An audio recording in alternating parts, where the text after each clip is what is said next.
On va filmer et je vais pas mettre, je vais pas faire de commentaires, juste pour faire découvrir un peu. Et après, je ferai une vidéo globale.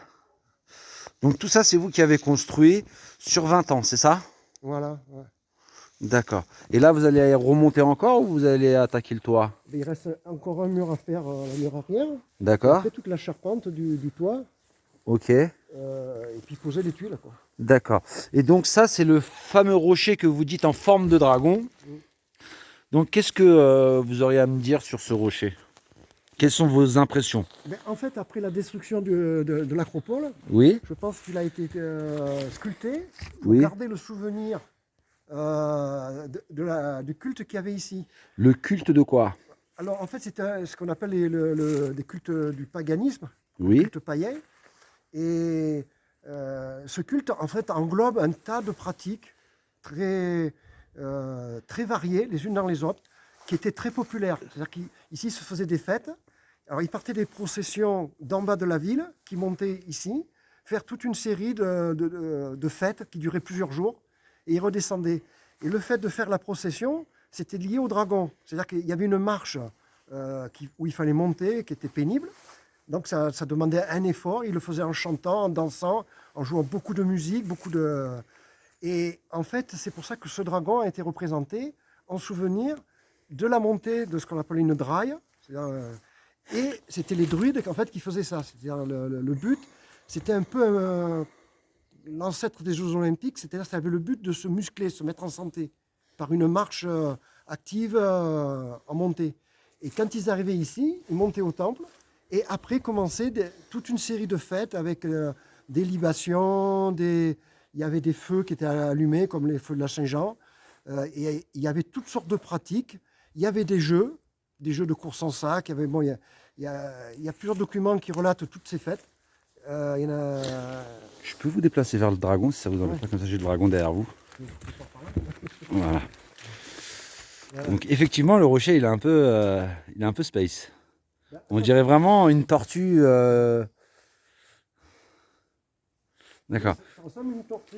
Mais en fait, j'ai un dessin qui date à peu près du XIIe siècle, qui sonne Chapelle Sisteron, où on voit le rocher, et là on voit une grande plaque. Il n'est pas sculpté. Oui. Donc apparemment, ça a été sculpté après la destruction.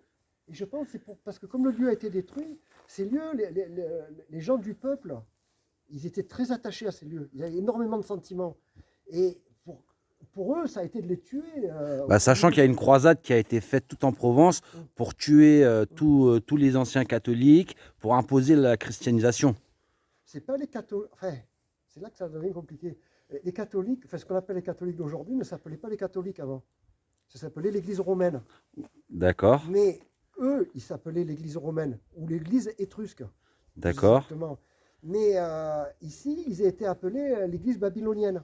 L'église babylonienne. Voilà, c'était l'antéchrist. En fait, c'est tout ce système clérical de curés, d'évêques. Ils sont venus s'imposer et imposer des règles pour tirer profit du peuple. Et le peuple, eux, quand ils faisaient ces fêtes, il n'y avait pas de commerce ni rien. C'est-à-dire que quand ils faisaient les processions, ils montaient plein de matières pour faire la fête. Ils avaient de quoi faire la fête, quoi. Tout ce qu'ils avaient besoin. Et en fait, l'église cléricale, elle a vu l'intérêt de prendre possession de ces lieux pour en tirer des profits, puisque les gens, ils amenaient. Il Donc, donnait. ils se sont imposés en disant c'est nous les nouveaux religieux, Oui. et amenez-nous.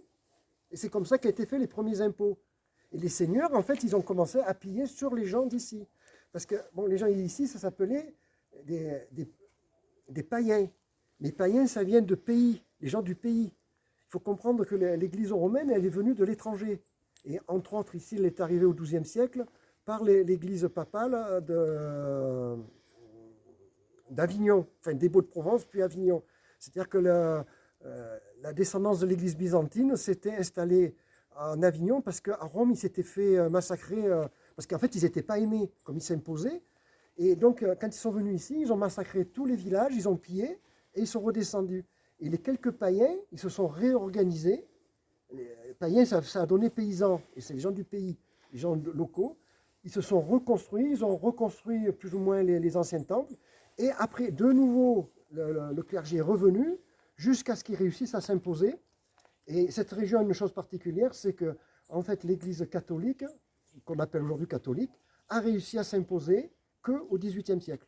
D'accord. C'est-à-dire que jusqu'auparavant, il y avait encore tous les cultes païens qui étaient et qui continuaient dans ces lieux, même s'ils étaient en ruine. C'est-à-dire qu'il y en avait qui tentaient de les remonter.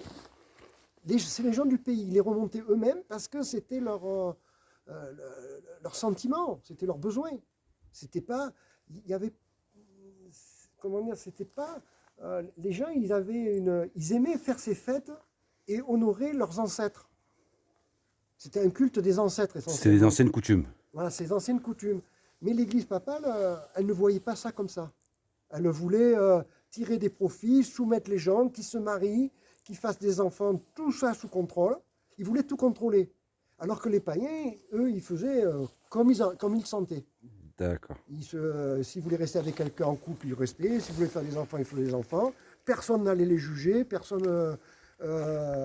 S'ils avaient une récolte, eh ben, s'ils voulaient partager, parce que ces peuples anciens, ils partageaient tout entre eux. C'est-à-dire qu'ils vivaient les uns chez les autres. C'était très fraternel. Alors que l'Église cléricale n'a pas voulu de ça. Ils voulaient que chacun soit chez soi, qu'ils fassent une comptabilité de tout ce qu'ils produisaient pour prendre leur part d'impôt. Mais les gens ne voulaient pas. C'est pour ça qu'il y a eu des conflits sans arrêt, sans arrêt, sans arrêt.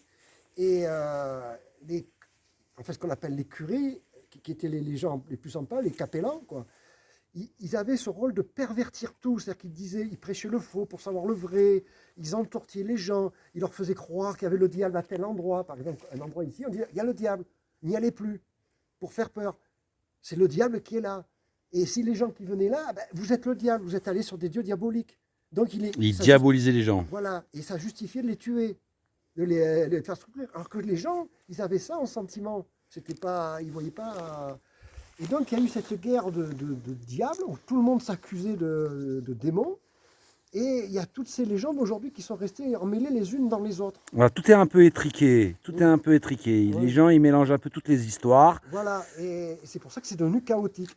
Et aujourd'hui, on peut encore en broder plein de plus en plus. Moi, personnellement, j'en reviens au départ. C'est-à-dire les cultes païens, comment ils se pratiquaient et quels étaient les bénéfices qu'ils en avaient. Moi, c'est tout simple. Donc, c'est tout ce qui va se passer avant le Xe siècle. Il faut savoir une chose, c'est qu'au Xe siècle, il s'est passé un événement qui a laissé une trace toujours pratiquement sur toute la planète, mais qui est parti d'ici, c'est qu'il s'est produit ce qu'on a appelé l'Apocalypse. C'est-à-dire que l'Église romaine a détruit tous ces temples, tous ces lieux, pratiquement tous les peuples, et de ce fait a tué la connaissance. Au Xe siècle? Voilà, l'Apocalypse a eu lieu au Xe siècle. Apocalypse, ça veut dire l'apogée, le sommet, le calypsos du voile. C'est-à-dire que tout est voilé, caché, déformé, trafiqué, on ne comprend plus rien. Voilà, c'est vraiment un secret, quoi. Tout Voilà. est codé, Voilà, tout est... tout a été trafiqué. Alors, il y a du vrai, il y a du faux, tout est mélangé. Et tout ça pour faire du commerce. C'est-à-dire qu'on embrouille les gens et après on les exploite. C'est-à-dire qu'on leur tourne la tête, en gros. D'accord. En fait, c'est au Xe siècle qu'est arrivé tout cela. C'est-à-dire qu'à partir de ce moment-là, il y a toujours eu une guerre constante jusqu'à aujourd'hui entre des vérités, des faussetés, des détournements de valeurs. Voilà, ça n'a plus arrêté, quoi. Et vous pourriez nous parler un peu des Sarrasins et la Provence? Ben, les Sarrasins, ça a été le mot générique pour définir tous les peuples locaux qui étaient avant l'invasion romaine, qui s'est produite en moins de 200, et avant l'invasion de l'Église romaine, qui s'est reproduite à peu près au XIIe siècle. C'est-à-dire que c'était tous les peuples qui vivaient ici. Alors là, il y en a une multitude qui sont arrivés, qui étaient là depuis à peu près 8000 ans. Bon, ces Sarrasins, enfin, tous les peuples d'Europe, c'était des gens de couleur. C'était pas en fait, c'est les Romains qui ont imposé la couleur blanche comme la seule couleur humaine valable dans ces régions. C'est-à-dire que systématiquement, à partir de l'époque romaine et après, à partir du Xe siècle, tous les gens de couleur étaient systématiquement détruits. Et tous les peuples de couleur étaient systématiquement détruits. Et je pense que c'est comme cela qu'en fait, ils ont été chassés et se sont retrouvés, en particulier dans le Maghreb, dans le nord de l'Afrique, et certains qui sont atterris dans le nord de l'Europe. Ils retrouvent encore des épaves de bateaux sarrasins dans les côtes françaises de la Provence. Ouais, bon, il y a beaucoup de choses, enfin tout est confus. Ils Parce que, ils transportaient des jarres, des hum, produits comme hum, ça et tout ça pour le commerce. hum, Et ils savent pas si justement le commerce qu'ils faisaient s'étendait hors, plus loin que les côtes de la Provence hum, et aller dans les terres, hum. ou ils restaient vraiment basés sur les côtes de la Provence. Ben, c'est-à-dire, le truc, c'est qu'au niveau du commerce, il y a un truc qui a bien à comprendre, c'est que les gens ici, enfin les Sarrasins, les Morts, enfin tout confondu, les Vaudois, c'était des gens qui faisaient tout eux-mêmes. Donc ils n'avaient pas besoin de commerce. Seulement, les lieux comme ici, les temples et tout ça, ils consommaient beaucoup de certains produits qu'ils ont commencé à manquer. Et c'est là que s'est développé le commerce. Mais c'est sur toute la Méditerranée. C'est-à-dire que tous les Phéniciens, tous ces peuples très commerçants, en fait, ils alimentaient les temples en matières premières qui étaient les métaux, enfin, entre autres l'or, le cuivre, mais aussi les huiles, parce qu'il était énormément consommé d'huile, parce que tous ces temples avaient des lanternes éclairées en permanence, jour et nuit. Donc il D'accord. fallait beaucoup d'huile. Bon, il fallait de la gemme, enfin, de la résine, des résines d'arbres, donc il y avait des collectes de résines d'arbres énormes, il y avait des cultures de forêt entières pour alimenter ces temples. Il leur fallait aussi du sel en quantité. Alors ça, il faut comprendre, c'est dans ce qu'on appelle les libations, enfin, ça fait partie de toutes les pratiques, on pourrait dire, spirituelles. Donc il leur fallait toutes ces matières premières, et il va de sûr que dans la vallée, par exemple, ici, de la Durance, il n'y avait pas de sel. Donc il fallait l'acheter vers Marseille. Donc il y avait des commerçants qui amenaient dans ces temples toutes ces matières premières qu'ils avaient besoin, parce que bon, ils ne les trouvaient pas trop sur place. Et le commerce, il s'est développé comme ça au départ. Mais les gens, ils n'allaient pas acheter des carottes ou des choux ou des céréales, tout ça, ils savaient se le faire. Les vêtements, ils les faisaient. Construire, ils savaient faire la chaux, ils savaient faire la menuiserie, ils savaient tout faire. Donc, ils n'avaient pas besoin d'acheter des clous ni quoi que ce soit. Enfin, ils avaient tout eux-mêmes. Donc, le commerce avait un rôle minimum. Un rôle minimum dans le secteur? Voilà, Ou un c'est-à-dire rôle majeur? majeur pour les temples, mais à partir du moment où les temples ont été détruits, c'est devenu mineur. Et que sont devenus ces Sarrasins qui habitaient cette zone? Et bien, en fait, alors les Sarrasins, comme je dis, c'est un nom global qui englobe toutes sortes de tribus, mais D'accord. qui avaient à peu près toutes les mêmes pratiques. Mais ils n'avaient pas le même physique et les mêmes conditions physiques. C'est-à-dire que ce qu'on a appelé les harpies ou les arpètes aussi, c'était des Sarrasins qui étaient très grands, c'était les plus anciens peuples, en fait, De Provence? d'Europe, en fait. D'Europe? Voilà. Et ils étaient très, très grands, ils avaient une durée de vie très longue, ils avaient un faciès qui faisait énormément peur, parce qu'ils avaient de très, très grosses mâchoires. Ils étaient enfin, il est dit qu'ils montaient les montagnes aussi vite qu'ils les descendaient. Ils Même les étaient chevreuils n'arrivaient pas à les suivre. C'est très physique. Ouais, et c'est pour ça qu'ils ont résisté très longtemps, parce que ces harpies, ça a donné Alpes, parce que de harpe, c'est devenu Alpes. Ils ont changé le R en L. Ces peuples, ils ont survécu longtemps sur les sommets des Alpes, ou sur les endroits très difficiles. Les seigneurs n'arrivaient pas à les déloger. Et ils avaient des cultes, ces gens-là? Que sont devenus leurs cultes? Et bien, c'est eux qui sont les bâtisseurs des sites comme ça. Donc c'est eux qui sont les bâtisseurs des temples de Provence. Ben, on ne pourrait pas dire de Provence, parce que c'est la vallée de la Durance et du côté de l'Italie, là-bas, du Piémont. Parce qu'en Provence, c'était un autre peuple qui font partie pour moi des Sarrasins, mais qui sont des Hellènes. C'est-à-dire que le patois de Provence est tiré du grec. En Europe, il n'y a aucune langue qui est d'origine latine. Parce que le latin, c'est une langue de prostitution qui a pris à toutes les langues, en disant c'est nous qui sommes la langue originelle. Mais c'est du mensonge tout ça. Tous les peuples, tous les patois sont soit de la langue sarrasine, soit de la langue hellène, soit de la langue égyptienne, par l'intermédiaire de tous les peuples, ce que j'appelle le peuple de Jésus, c'est-à-dire les peuples juifs qui sont remontés, parce que les Cananéens parlaient l'égyptien, vu qu'ils ont été colonisés pendant plusieurs millénaires, je pense, ouais, je crois. Ils ont été colonisés par l'Égypte. Il y a une présence égyptienne ici dans le secteur, non? Ah oui, c'est certain. Mais de toute façon, l'esprit vaudois, c'est un peu l'esprit égyptien. Mais le problème, c'est que les Romains ont pris certaines caractéristiques de l'Empire égyptien, qui était la gestion de tout. Parce que les Égyptiens, ils avaient cette caractéristique, c'est qu'ils comptaient tout. Ils écrivaient sur des papyrus tout. Eux, ils ne connaissaient pas l'argent à l'époque de l'Égypte antique. Donc, ce que quelqu'un produisait, par exemple, il produisait tant de sacs de céréales, c'était compté. Il produisait tant de salades, c'était compté. Il avait pris tant de. Enfin, on lui avait rendu tant de services, c'était compté. Et après, les scribes, ils faisaient l'équation qu'il fallait que la personne, ce qu'elle avait pris, correspondait à ce qu'elle avait donné. Ça, il n'y avait que ce peuple qui faisait ça.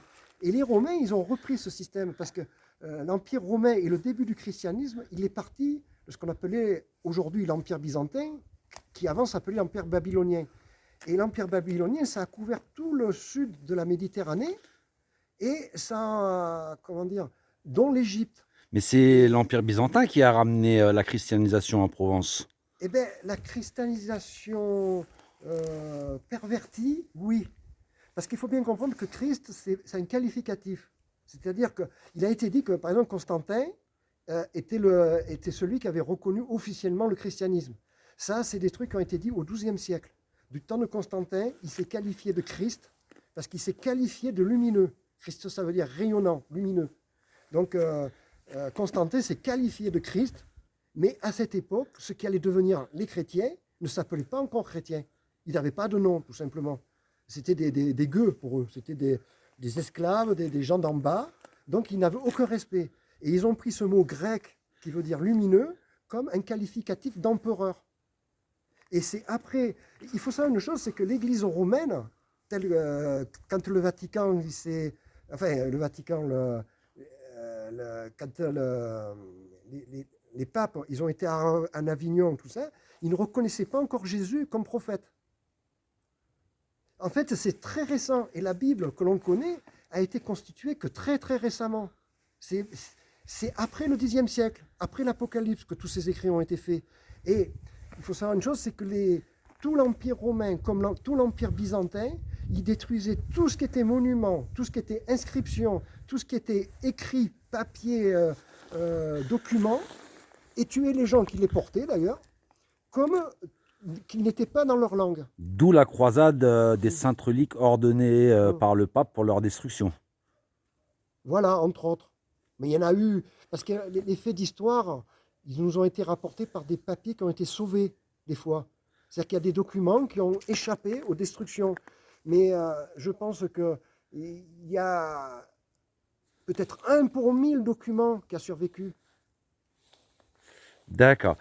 On va reprendre la suite dans la partie 2.